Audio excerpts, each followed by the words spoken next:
नमस्कार शेतकरी मित्रांनो, नमो शेतकरीची तारीख जाहीर करण्यात आली आहे. 6,000 शेतकऱ्यांना म्हणजे की 6,000 रुपये वार्षिक लाभ जो मिळत होता ते आता तुम्हाला एकाच हप्त्यात मिळणार आहे. हे 2 हप्ते आणि ती पण एकत्र मिळणार आहेत. आता कोणकोणते हप्ते एकत्र मिळणार आणि 6,000 रुपये कसे मिळणार आहेत, संपूर्ण माहिती व्हिडिओमध्ये मिळणार आहे. पण त्याआधी नवीन असाल तर शेतकरी कॅनलवरून ज्यांना सबस्क्राईब करायचे विसरू नका.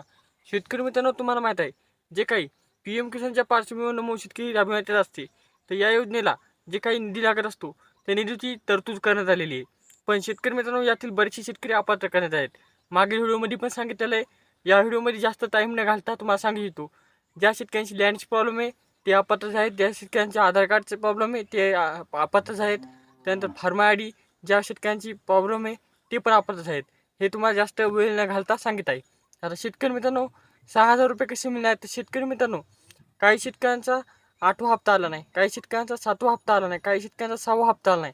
आणि तुम्हाला तर माहीतच आहे की जे काही 8व्या हप्त्याची तारीख निघून गेलेलीच आहे, पण 9व्या हप्त्याची पण तारीख आलेली आहे. त्यामुळे हे 2 हप्ते एकत्रच. त्याचबरोबर ज्या शेतकऱ्यांची KYCमुळे किंवा आधार कार्ड लिंकमुळे किंवा लँडच्या प्रॉब्लेममुळे किंवा जे काही फार्मा आहे त्याच्यामुळे तुमचे थकीत हप्ते होते ते तुम्हाला आता मिळणार आहेत. म्हणजे की तुम्ही हे कामं जर केली तरच मिळणार आहेत, डायरेक्ट नाही मिळणार.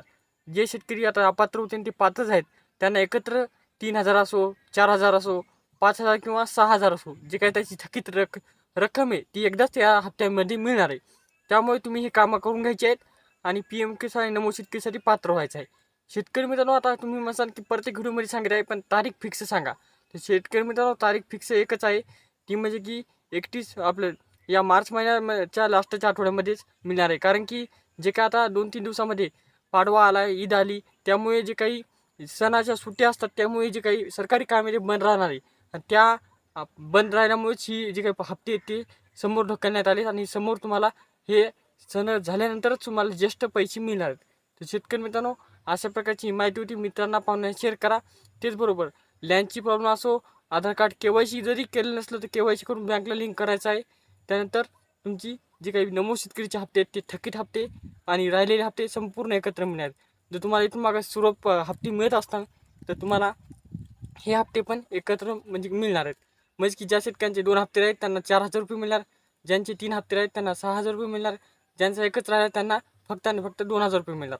अशी ही माहिती होती जी की तुमच्यापर्यंत शेअर केलेली आहे. तुम्ही मित्रांना पाहुण्यांना शेअर करा आणि त्यांना पण जागरूक करा. त्यांनी हे जे काही तुम्हाला कामं सांगितले ते कंप्लीट करा, जेणेकरून तुम्हाला हप्ते एकत्र मिळतील. आणि हप्ते कधी मिळणार ते शेतकरी मित्रांनो, मार्चच्या लास्टच्या आठवड्यामध्ये, म्हणजे की मार्चच्या लास्टच्या आठवड्यामध्ये नाही तर पुढच्या हप्त्यामध्ये मिळणार आहेत. तर भेटूया नेक्स्ट व्हिडिओ. तोपर्यंत धन्यवाद.